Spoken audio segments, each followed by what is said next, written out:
Volkswagen started to get really serious about its all-electric future with the introduction of the ID.3, a Golf-sized family hatchback that was the first model in the entire VW group to use the bespoke MEB EV platform.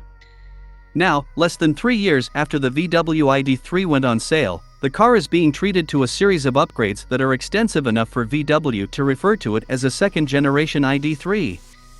From the outside, the evolution of Volkswagen ID.3 looks relatively typical fare for what the car industry often calls midlife enhancement. There are new color options, including the vivid dark olivine green of the vehicle pictured here, and the ID.3 gets fresh headlights and new taillight clusters that create an arch-shaped motif and incorporate X-shaped brake lights. Cars equipped with matrix LED headlights also now feature an animation that welcomes and says goodbye to the user as they approach and leave the vehicle. There are more significant bodywork alterations, though, that go beyond normal facelift fare. The front bumper is modified for a sharper look, but significantly, the black plastic area at the base of the windscreen has been removed altogether and replaced by a larger body-colored bonnet. VW says the move is designed to create an additional impression of visual lengthening, although it's an abrupt U-turn from the original design, which was conceived to make the bonnet look shorter. Klaus Leonard Storr, the ID.3's product manager, says the tweaks are designed to move the model away from its cute image. With the new front end, there's definitely a little more aggression, he told us. It's still a friendly model, but the sharper bumper and the surfacing on the bonnet means it's more grown up, a little more mature. That's the look we've been aiming for. Interior design and dimensions. In any case, the ID.3 doesn't change its overall dimensions, so it's still a family hatchback measuring 4.26 meters long and 1.81 meters wide.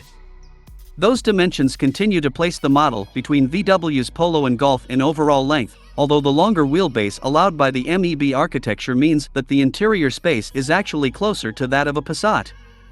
The boot remains a match for the Golfs, meanwhile, at 385 liters, with up to 1,267 liters if the rear seats are folded down.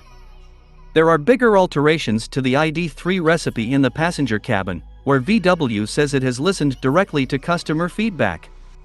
There are more areas padded with foam, in response to those who said the initial ID.3 felt considerably less plush than a Golf, and the door inlays have been redesigned to incorporate softer, larger surfaces.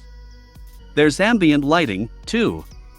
VW says the changes create a new haptic experience, based on our time with an early car in a studio in Germany. The environment does feel considerably more upmarket, particularly thanks to double stitching and the padded areas on the main fascia.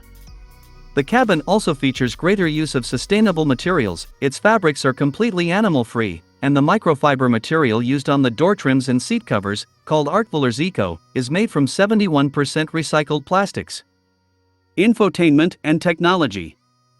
The VW ID.3 has received widespread criticism for its digital and driver interfaces, but despite being able to alter the software using over-the-air upgrades, VW has elected to overhaul only some of the features in the second-gen model.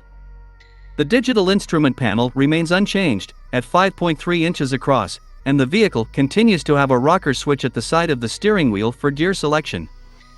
The bad news is that the infotainment setup, the bone of contention for many ID.3 owners, is not receiving a full set of upgrades on this occasion.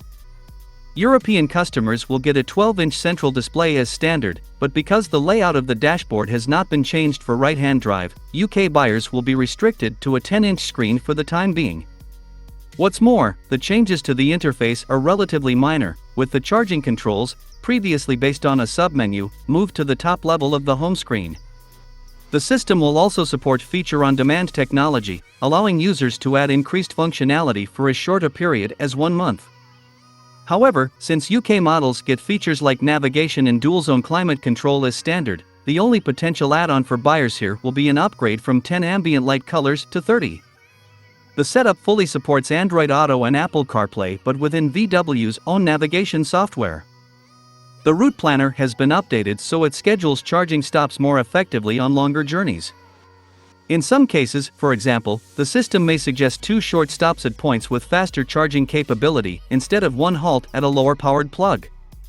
VW is already saying, though, that a different 12.9-inch display will become standard in the ID.3, including UK models, from the middle of 2024. housed in a unit that also incorporates backlighting on the fiddly combined slider control for the heating and audio volume. The reason for the delay is that the facelift has been brought forward a year, whereas the upgrades in IT are on a fixed deadline and couldn't be accelerated in line with the rest of the tweaks. Battery, range, and charging.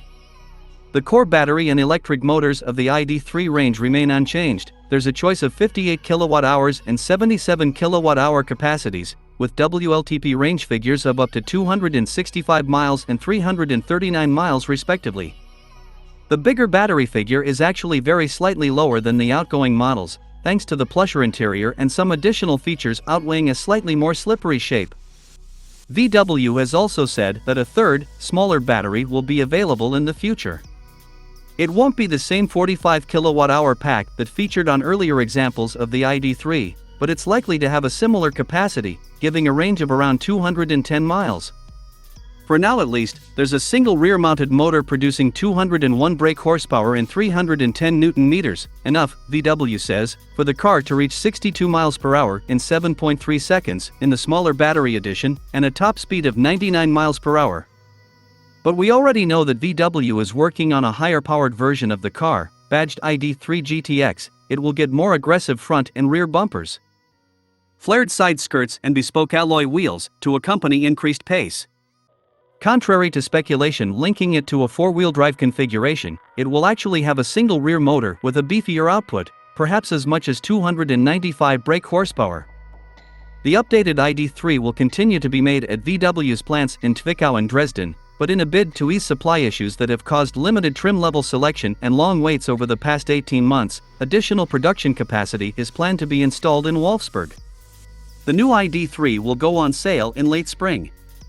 There's no word yet on UK prices or final equipment lists, but given the range-wide upgrades on infotainment and improved materials, we'd expect a modest increase over the current car's figures. Assuming that entry-level versions of the car become available again, that would give the updated Volkswagen ID.3 a starting price of around £41,000. Stay tuned to AutoRBX for all the latest, and let us know your thoughts in the comments, and don't forget to subscribe to the channel.